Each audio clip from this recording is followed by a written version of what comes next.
Hi, I'm Lawrence Edis from Black Mountain Honey. Welcome to another episode of No Nonsense Beekeeping. In this video, we're going to talk about second-hand kit. Is it a good idea or is it something you should give a miss? So the reason I wanted to talk about second-hand kit is at this time of year, you see so much second-hand kit come onto the market. I'm not going to tell you it's bad to buy second-hand kit, and I'm not going to tell you it's good to buy second-hand kit.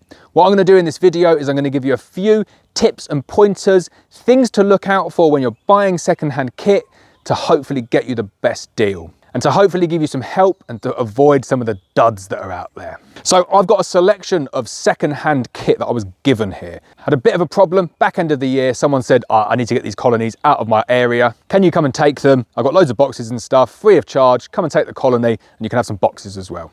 These are the boxes that I've got, and I'm not saying these are indicative, that's what's on the market. I'm just going to show you some of the issues that you have with second-hand boxes so that you're better prepared if you're going off onto eBay or any of the auction sites when you're looking at second-hand beekeeping equipment. Now, second-hand beekeeping equipment can save you a lot of money. Really can save you a lot of money.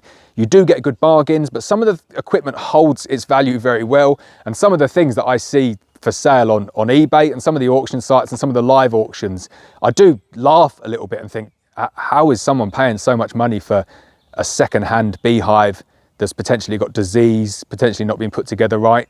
And I just think when you compare that to seconds quality cedar or polyhives that you can get in the sales, there really is kind of no debate in my mind. I would always prefer to go down the route of new equipment. So something like this, I'm burning all of this. I've just brought this back from home to show you.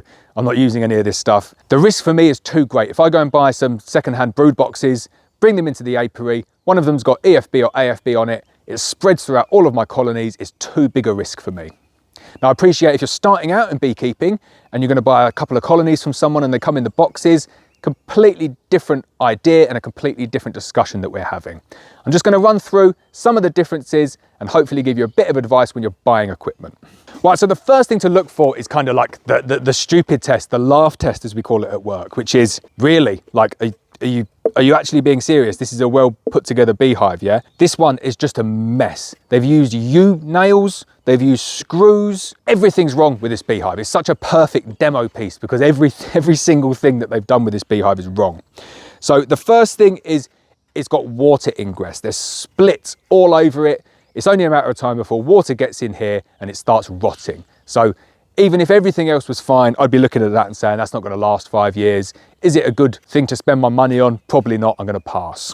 Next thing is the way it's put together. There is a method for all of these boxes, especially national boxes, as where the nails should go in, what orientation they should go in, what you should be using, nails or screws. You definitely shouldn't be using U-nails to hold things together, which this one has as well.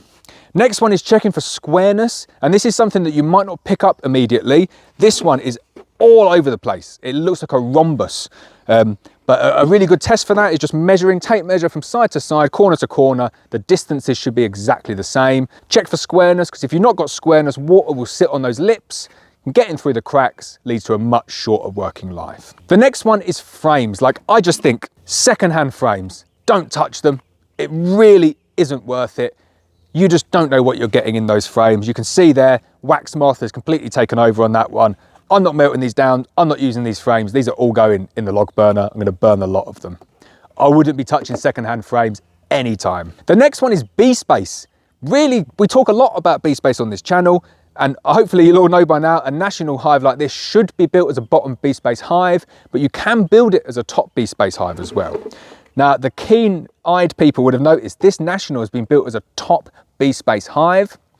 And if you didn't pick that up when you bought this box and you took it back to your bottom bee space equipment and you start putting it on, the bees are going to glue everything together and you're going to think, what's going on here? This just isn't working properly. So check the bee spaces are right, check everything is correct. Next one is check the material. You see so many hives as cedar hives, and I look at them, I just think that's not cedar. I see it a lot on Facebook Marketplace as well, people selling oak dining tables with big pine knots in them. I think people don't quite understand the difference a lot of time between pine and oak or pine and cedar, or maybe it's a deliberate tactic to shift some really cheap pine supers onto someone for the price of a cedar super. But it's pretty easy to see. you can see the difference. I can see pine a mile off. It's a lot lighter. The knots do look a lot different, and the cedar has that unmistakable cedar smell as well. So if you're buying cedar supers or cedar brood boxes or anything cedar, make sure it actually is cedar and not the inferior pine. Right, the next thing to have a look at is the joints. If you look at the national beekeeping system, it's done with a finger joint. Now, this box that came here is done with a butt joint. So they've just nailed it together with a butt joint, and then the lovely addition on this side that you can see is almost coming off there is they've realised the bee spaces are wrong, so they've tacked on an 8mm bee space to this side to get it to work. So there are some dogs' dinner beehives and pieces of bee equipment out there, and I really don't want you to pick up the duds. So there are lots of good quality equipment out there. I've seen people get them truckloads full of supers that people have been retiring, and they're just getting rid of all of their supers. People are getting rid of their beehives, they're downsizing. I'm not out there to say that everything secondhand is bad. I sell a lot of secondhand equipment when I no longer use it, but I just wanted to introduce you to some of the real schoolboy errors that you might not pick up if it's your first time in beekeeping, looking at getting secondhand equipment, and you think you might get a bit of a deal on one of the auction sites.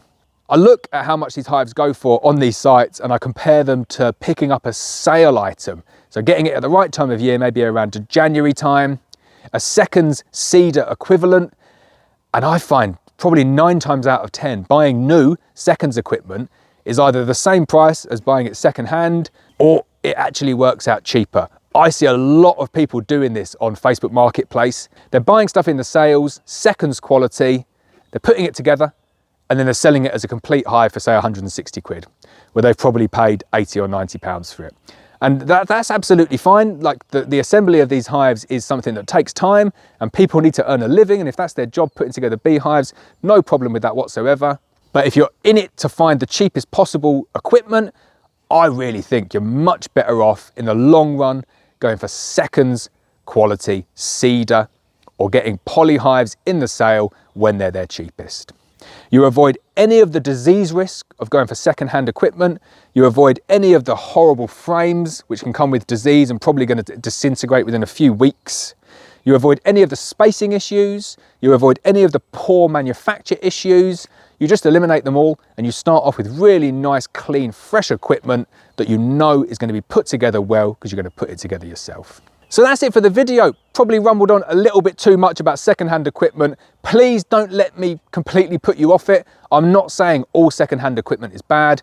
I will buy secondhand equipment off people if a good deal came up for some supers with drawn comb and they were put together well with the correct bee spaces from a reputable bee farmer, or someone I know that's not going to give me a load of rubbish, that's something that's susceptible to disease. I'm not saying it's all bad. Just pointing out some of the really key things that can go wrong when you're buying second-hand beekeeping equipment. So I hope that video was useful for you. I would have loved to see this video when I started out because I bought some absolute beauties. These guys, all of this here, this is all going in the fire. So this is going to keep me warm next winter. I don't want to bring any of that disease risk into the apiary or use it with any of my bees. So as always, thanks for watching. Please hit the subscribe button. Please hit the bell so you're notified of every video, and I'll see you next time.